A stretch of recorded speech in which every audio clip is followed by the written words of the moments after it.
Welcome students, मैं हूं doctor श्रुति और आप लोग का स्वागत है बायोलॉजी क्लासेस में। हम लोग स्टार्ट किए breathing and exchange of gases, जिसमें आज का हमारा टॉपिक है ट्रांसपोर्ट ऑफ गैसेस। इससे पहले हमने एक्सचेंज ऑफ गैसेस खत्म किया था और ये जस्ट उसके कंटिन्यूशन में ट्रांसपोर्ट ऑफ गैसेस। तो बेली हम किन दो गैसेस के बारे में बात करते हैं, एक तो ऑक्सीजन और दूसरा CO2। तो मैंने जैसे अपने प्रीवियस लेक्चर्स में बताया है, ठीक है, ये टॉपिक चल रहा है तो कि जो ऑक्सीजन हम बाहर से लेते हैं, ठीक है, ऑक्सीजन बाहर से लेते हैं और CO2 हमारे बॉडी से बाहर निकलता है। ऑक्सीजन हम एयर से ले रहे हैं, CO2 हमारे टिश्यूज में बनता है ड्यू टू कैटाबॉलिक एक्टिविटी। ठीक है, तो हमारे यहाँ पे एल्वेलाई में O2 का पार्शियल प्रेशर क्या है, बहुत हाई है। जो PO2 है, पार्शियल, पिछले वीडियो में बताया था मैंने कितना कितना है। तो ये एल्वेलाई में ऑक्सीजन जो है वो बहुत ज़्यादा है, उसका प्रेशर, उसका कंसंट्रेशन बहुत ज़्यादा है। तो यहाँ से ये क्या सिंपल डिफ्यूजन के थ्रू हमारे ब्लड वेसल्स में डिफ्यूज हो जाएगा। ठीक है, यहाँ पे O2 आ जाएगा, यहाँ से फिर इसे टिश्यूज में जाना है। तो ये जो ट्रांसपोर्ट होता है वो कैसे होता है, तो पहले हम ऑक्सीजन का देखेंगे, फिर लेटर साथ में CO2 का देखेंगे एक एक करके। तो ऑक्सीजन जो है वो हमको पता है कि थ्रू इन्वॉल्वमेंट हमारे एल्वेलाई में आ रहा है, एल्वेलाई में उसका प्रेशर बहुत ज़्यादा है, तो फिर ये ब्लड के थ्रू पूरी हमारी बॉडी में ट्रांसपोर्ट होता है। ठीक है, ये मतलब एल्वेलाई जो लंग्स में एल्वेलाई है, एल्वेलाई से वो किस में आया, हमारे ब्लड वेसल्स में आया, फिर हमारे ब्लड वेसल से वो ट्रांसफर होकर कहाँ जाता है, हार्ट में जाता है, फिर वो लेफ्ट एट्रियम में जाता है, लेफ्ट एट्रियम से लेफ्ट वेंट्रिकल में आता है, लेफ्ट वेंट्रिकल से थ्रू आयोटा वो different part of body tissues में जाता है ऑक्सीजन जो है। तो ये ट्रांसपोर्ट होता है ऑक्सीजन का, ये दो फॉर्म में होता है। इधर इट कैन बी 3%, मतलब बहुत नेग्लेजिबल अमाउंट ऑफ जो O2 है, दैट इज 3% ऑफ ऑक्सीजन जो है वो डिजॉल्व फॉर्म में प्लाज्मा में होता है। हमारे ब्लड में हमारे कंपोनेंट्स हैं, ठीक है, आरबीसीज जो है हमारे ब्लड में आरबीसीज है।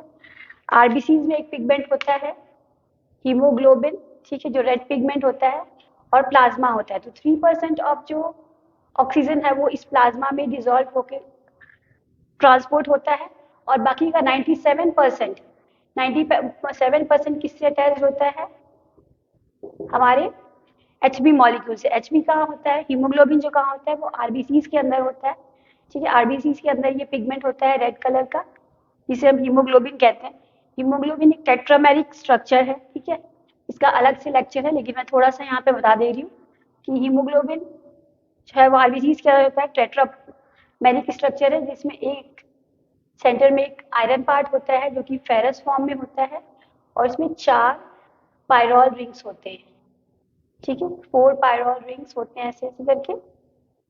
ठीक, तो एक हीम मॉलिक्यूल जो है, एक ही मॉलिक्यूल 4 ऑक्सीजन मॉलिक्यूल्स को कैरी करता है। मतलब एक HB में 4 मॉलिक्यूल्स ऑफ ऑक्सीजन, 1 HB जो है वो 4 O2 के मॉलिक्यूल्स को कैरी करता है, और वो ट्रांसपोर्ट करता है through blood in the different part of the body. फिर ये पूरे ब्लड वेसल्स के थ्रू हमारी बॉडी टिश्यूज में जाता है, और फिर वहां से फिर सिंपल डिफ्यूजन के थ्रू हमारे टिश्यूज के अंदर चला जाता है। तो कुछ फैक्टर्स हैं बच्चों जो इम्पोर्टेंट हैं। ये जो ऑक्सीजन जो है वो हीमोग्लोबिन से कंबाइन होता है, इसको हम लोग बोलते हैं ऑक्सी हीमोग्लोबिन। ठीक है, तो यहाँ पे एक पॉइंट है याद रखने के लिए कि यहाँ पे जो हीमोग्लोबिन मॉलिक्यूल है, ठीक है, ये इसका आयरन फेरस फॉर्म में होता है। ठीक है बच्चों, फेरस फॉर्म में होता है, और ये जब कंबाइन होता है O2 के साथ, ठीक है, HB जब कंबाइन होता है, ठीक है, तो इसका फॉर्म नहीं बदलता, ऑक्सीडेशन नहीं होता, ऑक्सीजनेशन होता है। ठीक है, oxygenation of haem molecule, HB molecule, और ये क्या बनाता है, ऑक्सी हीमोग्लोबिन। तो ठीक है, Hb2O4, देन अगेन ये Hb2O4 फिर ऑक्सीजन से कंबाइन होता है, देन ये Hb2O6, ऐसे करके फर्दर ऑन ये HbO8 तक ये ऐसे करके ट्रांसफर होता रहता है। ठीक है, तो ये ऑक्सीजनेशन होता है, ऑक्सीडेशन नहीं होता है, ये करके ऑक्सीजन ऐड होता है। तो ठीक, इस जो कॉम्बिनेशन है हीमोग्लोबिन का ऑक्सीजन के साथ, तो यहाँ पे होता है, इसको कुछ फैक्टर्स फेवरेबल होते हैं, उनके थ्रू होता है, ठीक है। कुछ फैक्टर्स इंपॉर्टेंट होते हैं, जैसे कि क्या क्या फैक्टर्स हैं यहाँ पे बता दूंगा बच्चों। फैक्टर्स जो कि हेल्प करते हैं कॉम्बिनेशन ऑफ O2 और Hb के कॉम्बिनेशन को। तो यहाँ पे सबसे है PO2, जो पार्शियल प्रेशर है ऑक्सीजन का वो क्या होना चाहिए, हाई होना चाहिए, ठीक है। तो यहाँ पे एल्वेओलाई में पार्शियल प्रेशर ऑफ ऑक्सीजन बहुत हाई होता है, ठीक है। Second one is PCO2, partial pressure of CO2। तो partial of pressure of CO2 को क्या होना चाहिए, लो होना चाहिए, ठीक है, to the in the formation of oxyhaemoglobin, for the formation of oxyhaemoglobin. Then होता है हाइड्रोजन आयन का कंसंट्रेशन, हाइड्रोजन आयन का कंसंट्रेशन भी लो होना चाहिए, जो कि यहाँ पे एल्वेलाइज में होता है। और तीसरा फैक्टर है टेम्परेचर, टेम्परेचर भी लो होना चाहिए, जो कि एल्वेलाई में होता है। तो ये चारों फैक्टर हेल्प करते हैं या फिर एक्सेलरेट करते हैं, बढ़ा देते हैं फॉर्मेशन ऑफ ऑक्सीहीमोग्लोबिन, और इससे फिर ऑक्सीजन जो है वो ट्रांसफर हो जाता है।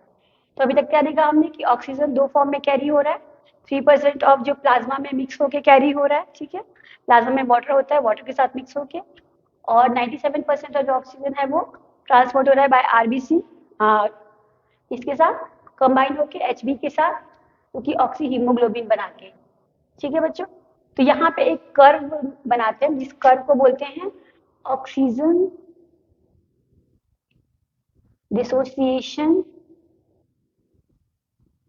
कर्व।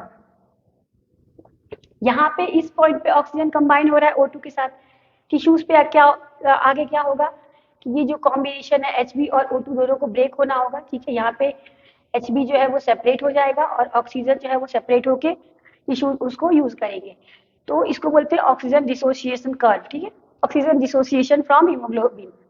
तो ये जस्ट ये जो फैक्टर्स हैं जो इसको हेल्प कर रहे थे, ये फैक्टर्स उल्टे टिश्यूज में क्या होने चाहिए, ये टिश्यूज में PO2 जो है वो लो होता है, ठीक है। टिश्यू ये हमने ये बात की एल्वियोलाई की, ठीक है। टिश्यूज में टिश्यूज के अंदर क्या होगा बच्चों, टिश्यूज के अंदर क्या होगा कि PO2 का कंसंट्रेशन क्या होगा, लो होगा। PCO2, क्योंकि वहां पे टिश्यूज में कैटाबॉलिक एक्टिविटी हो रही है, वहां पे CO2 रिलीज हो रहा है, तो इसका कॉन्सेंट्रेशन हाई होगा। हाइड्रोजन आयन का कंसंट्रेशन भी हाई होगा और टेम्परेचर भी टिश्यूज में ज्यादा होगा। तो इन सब फैक्टर्स जो एल्वेलाई में थे, इससे जस्ट उल्टे फैक्टर्स रहेंगे, और ये क्या करेंगे, हेल्प करेंगे in the dissociation of Hb from oxygen molecule. यहाँ पे टिश्यूज में, इन टिश्यूज में Hb अलग हो जाएगा, ऑक्सीजन अलग हो जाएगा, ऑक्सीजन वो टिश्यूज के द्वारा हेल्प हो जाएगा और Hb फिर ब्लड वेसल्स में फ्लो होगा, आरबीसीज में, ठीक है। डीऑक्सीजनेशन बोलते हैं उसको, यहाँ ऑक्सीहीमोग्लोबिन और यहाँ ऑक्सीजनेशन हो रहा था, वहाँ पे डीऑक्सीजनेशन होगा, ठीक है। तो ये जो कर्व मिलता है ये एक सिग्मॉइड कर्व होता है, ठीक है, सिग्मॉइड कर्व। इसमें नीचे यहाँ पे है पार्शियल प्रेशर ऑफ ऑक्सीजन जैसे 20-40, ठीक है। इधर पे है percent saturation of haemoglobin with oxygen, कितना अमाउंट ऑफ हीमोग्लोबिन जो है वो ऑक्सीजन से सैचुरेट हो रहा है, ठीक है। तो नॉर्मल फिजियोलॉजिकल कंडीशन में एक सिग्मॉइड एस शेप का सिग्मॉइड शेप मिलता है, ठीक है। फिर जब भी ऑक्सीजन अवेलेबिलिटी ज्यादा होती है, जब भी ऑक्सीजन ज्यादा partial pressure of oxygen increase जाता है, तो ये कर्व थोड़ा थोड़ा लेफ्ट की तरफ शिफ्ट हो जाता है, ठीक है। मतलब ब्लड और ज्यादा सैचुरेट हो गया, ब्लड में और ज्यादा ऑक्सीजन आ गया, ठीक है। और अगर पार्शियल प्रेशर ऑफ ऑक्सीजन कम हुआ तो ये कर्व क्या होता है, लेफ्ट की तरफ शिफ्ट हो जाता है, मतलब फिर ब्लड से जो सैचुरेशन है O2 का वो कम हो गया, ठीक है बच्चों, इतना समझ में आया। इसके बाद इन नॉर्मल फिजियोलॉजिकल कंडीशन, ठीक है, नॉर्मल फिजियोलॉजिकल हमने देखा ऑक्सीजन डिसोसिएशन कर्व, ठीक है, जहाँ पे ऑक्सीजन जो है वो डिसोसिएट हो रहा है, कहाँ पे टिश्यूज में आके Hb से अलग हो रहा है और वहाँ पे यूज हो रहा है, ठीक है। इन नॉर्मल फिजियोलॉजिकल कंडीशन, ठीक है, नॉर्मल फिजियोलॉजिकल कंडीशन में बच्चों every 100 ml of blood 100 ml of blood कितना ml of O2, 5 ml of O2 carry करता है टिश्यूज तक, ठीक है। 100 ml ऑफ ब्लड फ्लो कर रहा है तो 5 ml ऑफ ऑक्सीजन जो है वो टिश्यूज तक पहुंचता है। तो ये हमने देखा ट्रांसपोर्ट ऑफ ऑक्सीजन, ठीक है, जो कि दो फॉर्म में था, 3% जो प्लाज्मा में मिक्स होके और 97% जो है वो HB के साथ कंबाइन होके, ठीक है। अब हम देखेंगे ट्रांसपोर्ट ऑफ कार्बन डाइऑक्साइड, ठीक है। तो कार्बन डाइऑक्साइड का ट्रांसपोर्ट देखेंगे तो हमने देखा कि जो ऑक्सीजन का जो है ट्रांसपोर्ट कहाँ से हो रहा है, ऑक्सीजन कहाँ से आ रहा था बच्चों, from alveoli to the tissues, ठीक है। CO2 कहाँ पे बनता है, हमारे टिश्यूज में बनता है, तो CO2 कहाँ बनेगा, हमारे टिश्यूज में, और इसका जो ट्रांसपोर्ट है वो from tissues to blood vessels, ठीक है। फिर ब्लड से फिर ये कहाँ पे जाएगा, ब्लड से फिर ये हार्ट में जाएगा, हार्ट के कहाँ पे, हार्ट के राइट पार्ट में, पहले राइट एट्रियम में, फिर राइट वेंट्रिकल में, फिर वहां से ये लंग्स में जाएगा, ठीक है। लंग्स में कहाँ पे, एल्वेलाई में जाएगा और वहां से फिर वो बाहर रिलीज हो जाएगा, तो ठीक है। यहाँ से फिर जो है वो CO2 ब्लड में जाएगा, ब्लड से फिर वो बीच में हार्ट में भी जाता है और फिर यहाँ से ये एल्वियोलाई में आ जाएगा। तो ये भी बिल्कुल प्रेशर और पार्शियल प्रेशर और ग्रेडियंट पे डिपेंडेंट होता है, जैसे कि ऑक्सीजन था, ठीक है।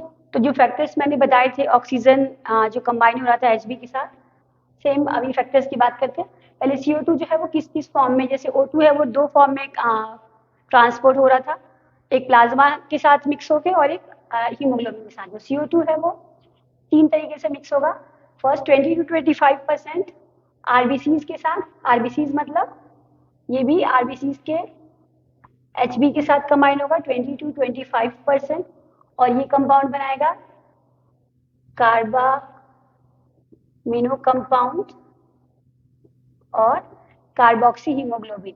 70% जो है वो एज अ बाइकार्बोनेट फॉर्म में होगा, ठीक है, और 7% जो है वो प्लाज्मा के साथ मिक्स करके होगा। एक तो एक एक करके हम देखते हैं कि कैसे कैसे। तो HB के RBCs के साथ CO2, HB के साथ CO2 मिलके कार्बोक्सी हीमोग्लोबिन फॉर्म होगा, ठीक है, यहाँ पे टिश्यू लेवल पे। फिर ये इस फॉर्म में ब्लड वेसल्स में जाएगा और एल्वियोलाई में जाके ये ब्रेक होगा। फिर यही सारे फैक्टर्स हैं जो इसको फेवरेबल होंगे। टिश्यूज में क्या होगा, टिश्यूज में पार्शियल प्रेशर ऑफ ऑक्सीजन कम होगा, पार्शियल प्रेशर ऑफ CO2 ज़्यादा होगा, सबसे ज़्यादा होगा, ठीक है। हाइड्रोजन आयन का कंसेंट्रेशन भी ज़्यादा होगा, टेम्परेचर भी टिश्यूज में ज़्यादा होगा। तो ये सारे फैक्टर्स फेवरेबल होंगे in the combination of HB को CO2 के साथ कंबाइन होने के लिए, ठीक। तो यहाँ पे ये कंबाइन हो जाएगा टिश्यू लेवल पे HB के साथ, कितना 20 to 25% of CO2 he combine होगा। फिर ये ट्रेवल होगा ब्लड वेसल्स, फिर ये एल्वियोलाई में, ठीक है। फिर यहाँ पे जाके CO2 ब्रेक होगा और ये हमारी बॉडी से बाहर निकल जाएगा। दूसरा किसमें था 70%, मेजर ऑफ द जो CO2 है, ठीक है, ज्यादातर CO2 जो हमारे टिश्यू से बनता है वो एज बाइकार्बोनेट फॉर्म में बनता है। बाइकार्बोनेट फॉर्म में कैसे होगा बच्चों, देखो RBCs के अंदर एक एंजाइम होता है, ठीक है। RBCs के अंदर एक एंजाइम होता है कार्बोनिक एनहाइड्रेज, ठीक है, कार्बोनिक एनहाइड्रेज। तो यहाँ पे एक रिएक्शन होगा, ठीक, जो CO2 है वो वाटर मॉलिक्यूल्स के साथ मिलके, ये जो रिएक्शन होगा ये दोनों साइड से होगा, ठीक है, रिवर्सिबल रिएक्शन होगा। ये इस एंजाइम के प्रेजेंस में, कार्बोनिक एनहाइड्रेज के प्रेजेंस में H2CO3 बनाएगा, फिर ये भी रिवर्सिबल, देन ये